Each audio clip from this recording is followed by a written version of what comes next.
దేశంలో గ్యాస్ కొరత లేదని ప్రధాని నరేంద్ర మోదీ స్పష్టం చేసినా కాంగ్రెస్ పార్టీ కావాలనే తప్పుడు ప్రచారం చేస్తోందని బీజేపీ రాష్ట్ర అధ్యక్షుడు రామచంద్రరావు పేర్కొన్నారు. దేశవ్యాప్తంగా రోజువారీ గ్యాస్ డిమాండ్ 55 లక్షల సిలిండర్లు కాగా కాంగ్రెస్ సృష్టించిన భయాందోళనల వల్ల అది 76 లక్షలకు పెరిగిందన్నారు. ప్రజలను గందరగోళానికి గురిచేయడమే కాంగ్రెస్ లక్ష్యంగా ఉందని ఆయన ఆరోపించారు. బ్లాక్ మార్కెట్ చేస్తూ పట్టుబడిన కాంగ్రెస్ నేతలపై మండిపడ్డారు. రామచంద్రరావు పలువురిని కండువా కప్పి పార్టీలోకి సాదరంగా ఆహ్వానించారు. మూసీ పునరుజ్జీవానికి 7,000 కోట్ల రూపాయలు అంటున్నారు. కానీ మూసీలో పడే డ్రైనేజీ నీటిని ఎలా ఆపుతారని ఆయన ప్రశ్నించారు. గ్యాస్ కొరత లేదు.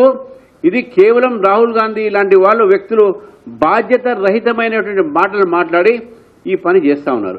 ఇజ్రాయెల్ ఇరాన్ యుద్ధంలో ఉంది, అమెరికా ఇరాన్ యుద్ధంలో ఉంది, సౌదీ అరేబియాతోని ఇరాన్ యుద్ధంలో ఉంది. కానీ మన దేశం పైన ఒక్కడు కూడా రాయి వేయడానికి కూడా సిద్ధంగా లేదు. అటువంటి పరిస్థితి మనకు ఉన్నది.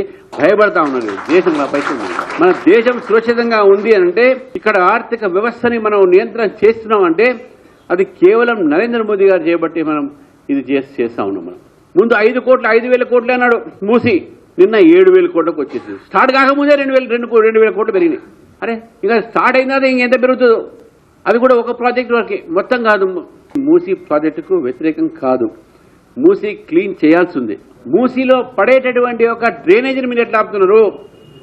అవి ఎక్కడ మీరు ఆపి ఎఫ్లూయెంట్ ట్రీట్మెంట్ ప్లాంట్ కడుతున్నారా అనేది మా ప్రశ్న.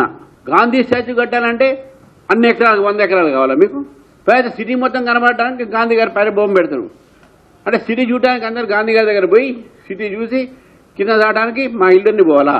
మాకు కూడా మూసీని నించే చేయాలి, క్లీన్ చేయాలి. దానికి ఒక పద్ధతి ఉంటుంది.